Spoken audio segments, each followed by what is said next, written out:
Se Deus quiser, vamos terminar hoje mais 2 temas de penal para o concurso do TJDFT. Roda a vinheta, editor! Olá, seja muito bem-vindo. Você deve ter me acompanhado a semana inteira com muitos vídeos de dicas aí para o TJDFT, para os desesperados, né? E vamos que vamos, qualquer dúvida tá aqui, me solicita o material aqui embaixo na tela aí, ó. Esse aqui vai ser o tema vinculado à Polícia Civil, que é também FGV, tá bom? Então vamos dar uma olhada no tema aí, ó. O tema tá aí. É um tema de direito penal, mas é na mesma base, na mesma forma que deve ser cobrado para você na FGV, também TJ. Então, vamos olhar aí com o máximo de detalhes, beleza? Vamos lá então.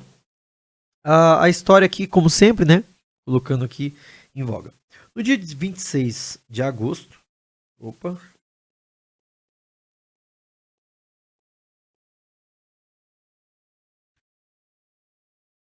Aqui, beleza. Bora lá.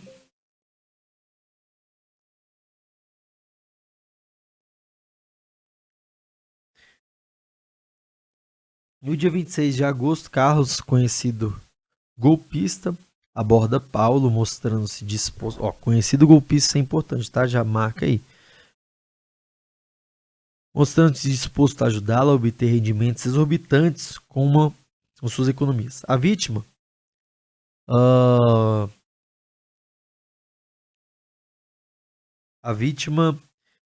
é pessoa com deficiência mental, isso aqui é muito importante, também anota aí, e beneficiária de auxílio previdenciário decorrente de sua condição. Fato conhecido por Carlos. Isso aqui é importantíssimo, essas 3 primeiras linhas aí já pode marcar, que são tópicos de detalhe, né?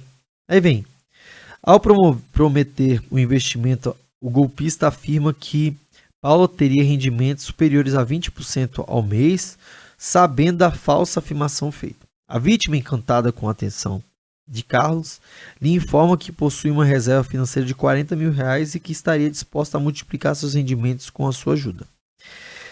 Assim que ambos se dirigem ao banco e Paula realiza a transferência para a conta de Carlos, aproveitando-se do fato de Paula estar muito encantada por ele, Carlos leva Paula para sua casa e tem com ela conjunção carnal, sendo certo que Paula nunca tinha se relacionado sexualmente até então, não possuindo discernimento para consentir a prática sexual. Isso aqui é importantíssimo também, viu?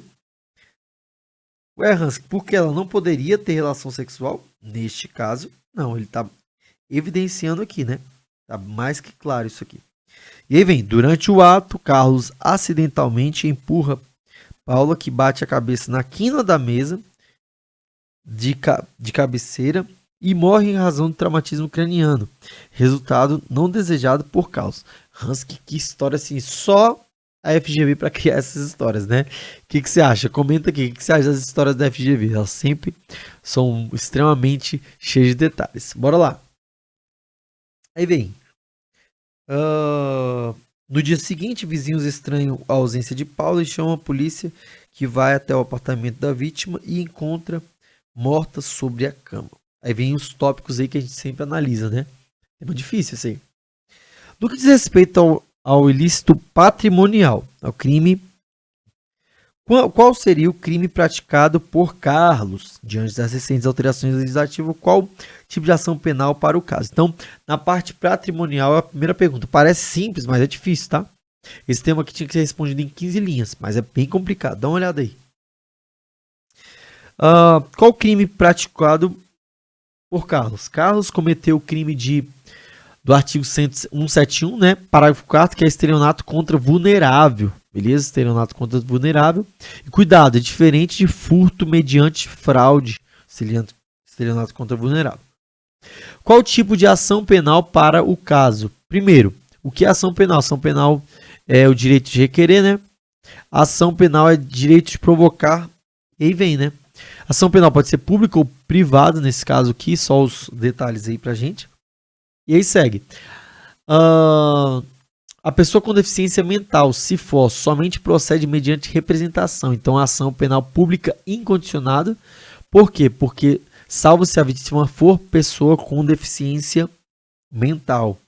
E aí segue, no que diz respeito ao ilícito patrimonial, Carlos cometeu o crime de estelionato, conforme dispõe o artigo 171 do Código Penal, nesse caso, com aumento de pena descrito no parágrafo 4º do referido artigo que diz respeito à pena será aumentada se for crime cometido contra vulnerável devido a, falta uma crase aí, condição de deficiente mental. Viu? Você traz uma resposta sempre bem completa, bem direta, tá bom? Segue. Tópico 2. Em relação ao ato sexual e a morte de Paula, como fica a responsabilidade de Carlos? Então tem o estupro, né? E tem o homicídio. E aí como é que vai ser esse resultado aí, né? O ato sexual, estupro de vulnerável, artigo 217-A, porque ela não tinha discernimento para tanto, né?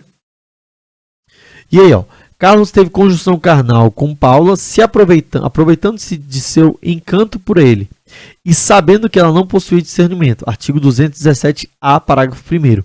Durante o ato, devido a um acidente, Paula veio a falecer. Majorante do parágrafo 4º, resultado, morte. Eu vou ser bem sério com você. Tema muito difícil esse aqui.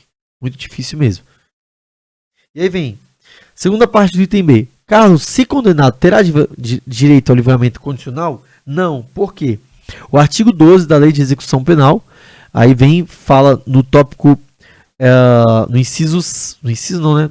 Na linha, sei lá, A, vedado o livramento condicional, caso forma progressiva, quando o preso tiver cumprido ao menos regime mais rigoroso, pena privativa de liberdade, prosseguimento de transferência, no caso, porque foi crime hediondo ou equiparado com resultado morte, beleza? E aí a gente vem, ó. São considerados hediondos o crime de estupro de vulnerável, artigo 217-A. E aí finaliza, ó. Em relação ao ato sexual e a morte de Paula, Carlos será responsabilizado por estupro de vulnerável, conforme o artigo 217-A do Código Penal, com majorante pelo resultado morte, visto que se relacionou sexualmente com Paula. E aí o que eu falo para você? É um tema muito difícil. Não é um tema que a gente olha assim, é um tema comum de polícia, de carreira policial. Vou até colocar o outro tema aqui para a gente não perder a possibilidade de falar dos dois aqui. Vou colocar agora outro tema, justamente para a gente aproveitar. Esse foi o primeiro tema que eu coloquei, né? E agora eu vou colocar o outro. Agora, o tema de escrivão. Vamos dar uma olhada aqui. Tema de escrivão bem bacana também, bem pesado. Dá uma olhada aí na tela, ó. Tema de escrivão. Sérgio, casado com Joana, possui relacionamento extraconjugal. Ih, já vem o chifre, né, Hans? É pesado. Vamos lá, então. Relacionamento extraconjugal com Marcela no início de 2022. Passados 2 anos do início da relação, Marcela procura Sérgio afirmando estar grávida. Assustado com a informação, Sérgio reage dizendo que a gestante precisaria abortar, pois ele não poderia ter filhos de outra relação que não fosse seu casamento. Marcela comunica que não pensa em cometer aborto, informando que pretende continuar a gravidez. Inconformado, Sérgio decide interromper a gestação mesmo contra a vontade. Isso é importantíssimo, tá? Do amante, de sua amante. Assim é que, sem que Marcela soubesse, coloca medicamento abortivo na bebida da gestante, provocando a morte do feto. Sentindo fortes dores abdominais, Marcela desmaia. Assustado, Sérgio toma a amante em seus braços e leva para o hospital. Lá chegando, o casal é atendido pelo médico Guilherme, que leva para a sala de cirurgias pressas. Durante o procedimento cirúrgico para extrair o feto já morto em razão da medicação ingerida, Guilherme, por imperícia, o médico, né, acaba provocando a morte de Marcela. A ocorrência é comunicada à autoridade policial, que instaura inquérito para apurar os fatos e representa pela decretação da prisão preventiva do médico de Guilherme. Que história sinistra, né? Eu fico sempre de cara com as histórias da FGV. Comenta aí pra gente aqui o que você acha das histórias da FGV. Sempre uma loucura, né? Sempre uma loucura, sempre uma loucura. E aí vem 3 tópicos. Aponte os crimes praticados por Sérgio e Guilherme. De acordo com o previsto no Código de Processo Penal, seria cabível a decretação de prisão preventiva de Guilherme, fundamente, e com base nas alterações processuais. Vamos para o primeiro tópico aqui. Primeiro, quais são os crimes? Sérgio cometeu o artigo 125 do Código Penal, o aborto sem consentimento da gestante, e Guilherme cometeu o homicídio culposo com aumento de pena por inobservância de regra técnica, beleza? Tópico B. Cabe prisão preventiva de Guilherme? Não, pois ele cometeu crime culposo. O artigo 313 do Código de Processo Penal diz o quê? Nos crimes do artigo 312, será admitida a decretação. Preventiva poderia ser decretada como garantia da lei e da ordem, parará, tudo mais. Aí, nos crimes dolosos, punidos, ou seja, foi culposo. O Ministério Público poderia oferecer de acordo de não persecução penal. O que é o acordo de não persecução penal?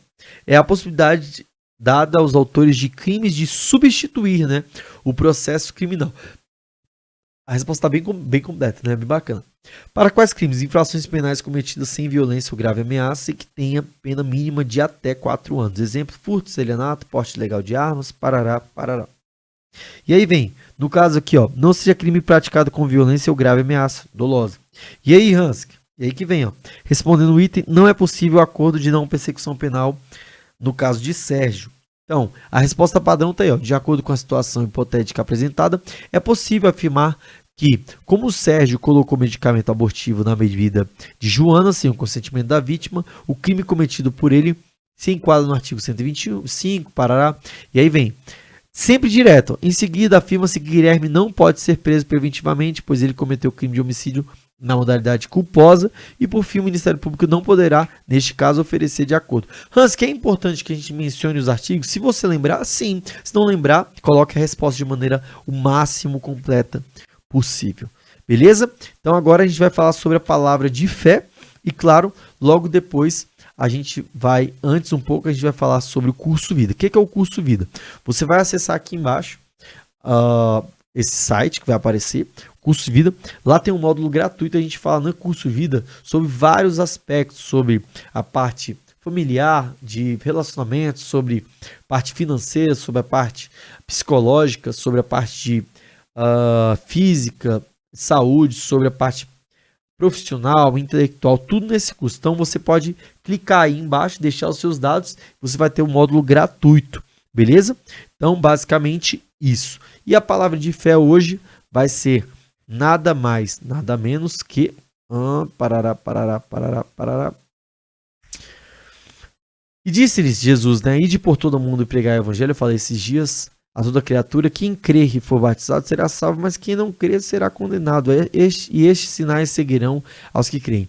Em meu nome expulsarão demônios, falarão novas línguas, pegarão nas serpentes, e se beberem alguma coisa mortífera não lhe fará dano algum. E imporão mãos sobre os enfermos e os curarão. Ora, o Senhor, depois de lhes ter falado, foi recebido no céu, assentou-se à direita de Deus. E eles, tendo partido, pregaram por todas as partes, cooperando com eles o Senhor e confirmando a palavra com os sinais que se seguem. Amém. Então, essa é a palavra de fé de hoje. Uma excelente prova para você, que Deus te abençoe muito. Eu espero que dê certo e conte conosco. Faça uma oração antes de fazer a prova. Um abraço, valeu, tamo junto.